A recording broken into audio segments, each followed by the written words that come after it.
मेरा नाम है श्रीमती ऋतुजा राजेंद्र मोरे और मैं माइक्रोबायोलॉजिस्ट हूँ। और मेरे इंस्टीट्यूट का नाम है institute of soil and plant health, जो कि हम लोग मढ़ी से चलाते हैं, मढ़ी इधर सूरत में। और मेरा उसका सब सेंटर है वो कराड़ में, महाराष्ट्र में। एक्चुअली मैं एग्रीकल्चर से जुड़ी हूँ, आपके किसान भाइयों से 27 साल मैंने उसी में काम किया है। पुणे में एक बड़ी संस्था है रिसर्च इंस्टीट्यूट जो गन्ने पर काम करती है, उधर मैंने 25 साल किए। और अभी 2-3 साल में शुगर फैक्ट्रीज और मेरा खुद का किसान भाइयों को सलाह देती हूँ। मेरा एक ऐसे छोटा गांव है कराड़ कर, और बहुत फेमस है वो एजुकेशन के लिए। वो वाईबी चौहान करके थे, वो हमारे यहीं से ही थे। और बहुत सारे बड़े बड़े उधर से लोग पढ़ के निकले हैं। तो हम में एक वो आदत है कि जिज्ञासा रहती है कुछ तो पढ़ने की।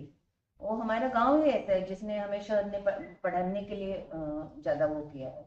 जब इन्होंने अभी जैसे बताया कि मेरे मिस्टर को सबसे पहले डॉक्टर ने कहा कि जब उनको डिटेक्ट होने के बाद जो पल्मोनोलॉजिस्ट आए थे ये वाले, तो वो बोले कि आप कितना सिगरेट पीते थे या पीते हैं करके। तो बोले मैंने तो कभी हाथ भी नहीं लगाया उन चीजों को। और मैं सच में बताया, मेरे मिस्टर है इसलिए नहीं, कभी उन्होंने हम लोग बोलते हैं ना कि सौंफ भी नहीं खाई है ये आदमी ने। तो मुझे बताने का वो था कि वो पैरासीटामोल भी कभी, क्रोसिन भी नहीं लेते थे। मीन जैसे थोड़ा सा बुखार भी आ गया तो भी नहीं लेते थे। बहुत वो केमिकल से बहुत दूर रहते थे। 10 बार ग्लास धोना, 10 बार वो धोना, वो विम लगा है क्या वो देखकर। मीन्स इतना वॉकिंग सब कुछ उनका अच्छा था, खाना पीना। वो ओनली उनके माँ को थोड़ा अस्थमा था, उनको ब्रोंकाइटिस था पहले से। तो ब्रोंकाइटिस को ज्यादा दवा नहीं लेते थे, और वो लाइफ में कभी भी एडमिट वगैरह ऐसे कुछ उनको वो नहीं था। तो जब हमें पता चला तो मैंने इनको पहले 2-3 दिन जानबूझकर नहीं बताया। जब वो फ्लूइड ही देखा कि उसमें लाल है, तो मुझे डॉक्टर ने, हमारे फिजिशियन ने बता दिया कि कार्सिनोजेनिक है करके। तो फिर भी मैं बहुत पॉजिटिव रही कि नहीं आएगा रिजल्ट करके, मगर वो आना था, वो आ ही गया रिजल्ट पॉजिटिव कार्सिनोजेनिक के लिए। तो फिर मैंने, एक था ना कि मैं डॉक्टर से सभी जूनियर डॉक्टर्स को और पूरे हॉस्पिटल में बताया गया कि इनको नहीं बताना, अभी अभी नहीं बताना। मीन्स इमीडिएट, जैसे मुझे शॉक लगा था वैसे इनको शॉक नहीं लगना चाहिए। मैं जानबूझकर ये शेयर करना चाहती हूँ। जैसे थोड़ा सा वो बहुत कठिन समय रहता है, तो चपरासी को भी बता के रखा था कि इनसे कुछ ऐसे कुछ बातें नहीं करने की। तो जब लास्ट में जब मेन डॉक्टर आए ऑन्कोलॉजिस्ट, वो बोले मैं किसी पेशेंट के ऊपर उसको नहीं बताते हुए वो नहीं करता, ट्रीटमेंट नहीं देता। मेरे को उनको बताना है। मैंने कहा yes, we we are waiting for that, कि आप ही उनको बताया करके। तो मेरे को ये कहना है कि फैमिली मेंबर का मानसिक उसमें बहुत स्ट्रांग रहना जरूरी है। तो मैं बताना चाहती हूँ कि मैंने डॉक्टर को एक वाक्य तब बताया था कि मुझे आदत है खड़े होकर बात करने की।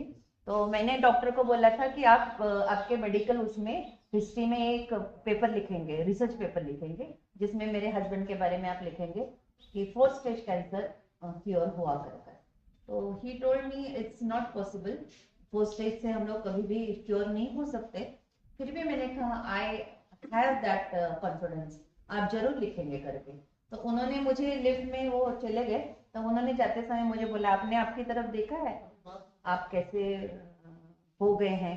तो मैंने कहा अभी मेरा एक ही लक्ष्य है, ओनली वो अर्जुन जैसे कि वो आंख है, वो चिड़िया की आंख है, मेरे को वही दिखाई दे रहा है, मेरे को बाकी कुछ नहीं दिख रहा। मगर जैसे मैं इधर आई, लॉकडाउन था पूरा, इनका जो डिटेक्ट हुआ था पूरा कोरोना में डिटेक्ट हुआ था, कहीं हाथ लगाना भी बहुत मुश्किल था। इतने गंदे समय रहा, मैं गंदा नहीं कहूंगी, और बहुत बुरा समय रहा कि हाँ, हम इधर भी आए तो इधर भी सब बंद था, चाय कॉफी कुछ नहीं मिल रहा था।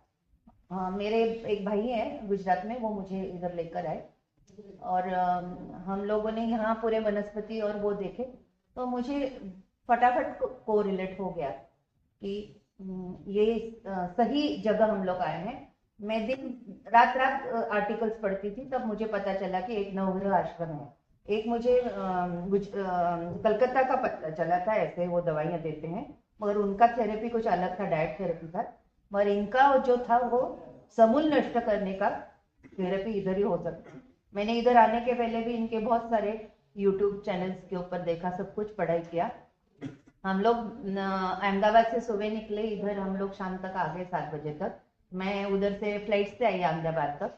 वो मेरे भाई वो मेरे मुंह बोले भाई है, तो वो मुझे इधर लेकर आए उनके गाड़ी में। हमने एक अल्टरनेट, और भी एक मेरे साथ थे, उनको भी लेकर आए थे हम लोग। उनके लड़के को लेकर आए थे, उनको भी लेफ्ट में है फुफ्फुस में, तो उनकी भी दवा लेनी थी, उनको भी मैं लेकर आई इधर। और इधर आने के बाद अभी मैं मेरे विषय को शुरू करने वाली हूँ कि जो वनस्पति के बारे में हम लोगों ने देखा कि वैद्य जी ने मुझे गिलोय बोला, तो मैं बोली गिलोय क्या होती है, मीन्स मुझे हिंदी टर्म नहीं पता था गिलोय की।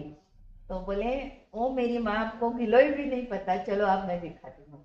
फिर जाने के बाद मुझे पता चला कि इसको गिलोय बोलते हैं। तो मैंने कहा बहुत सारी जगह है, और हमारे घर में एक नीम का पेड़ है पड़ोस में, वो नीम के पेड़ के ऊपर भी बहुत ही गिलोय चढ़ी हुई है। फिर मुझे ध्यान में आया, और फिर देखो साइंटिस्ट रहकर भी हम ओनली गन्ना गन्ना पढ़ते थे ना, और या सब्जियां सब्जियां पढ़ते थे, तो मुझे ये नहीं पता चला कि ये सब कुछ उन्होंने मुझे पूरा घुमवाया, कुछ प्लांट्स भी दिए। और हमारे यहाँ कुछ कुछ आते नहीं है प्लांट जो इसमें लिखे हैं उस परिचय में। फिर हम लोग उत्तर प्रदेश के उसमें गए, उत्तर प्रदेश के लोग रहते हैं ना जो नर्सरी बनाते हैं, उधर से फिर मैंने ये कुछ कुछ पेड़ लाए जो हमारे महाराष्ट्र में नहीं मिलते। तो ये बताने का था। और अभी मैं मेन उद्देश्य पर आ रही हूँ, जैसे कुरकुमीन का बताया गया, मैंने इधर से कुरकुमीन लेकर गई। तो मैंने बहुत पढ़ाई की, और एक जन का मुझे फोन आया दिल्ली से, उनको कुछ अनार दाना चाहिए था, अनार रहते हैं ना उसके दाने चाहिए थे, वो एक उनकी मसाले की फैक्ट्री है।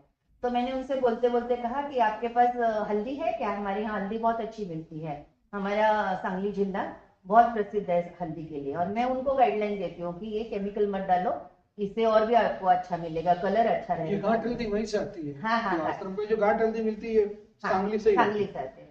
तो मुझे फिर पता चला मेघालय में एक हल्दी मिलती है जिसमें कुर्कुमिन 9.4 है।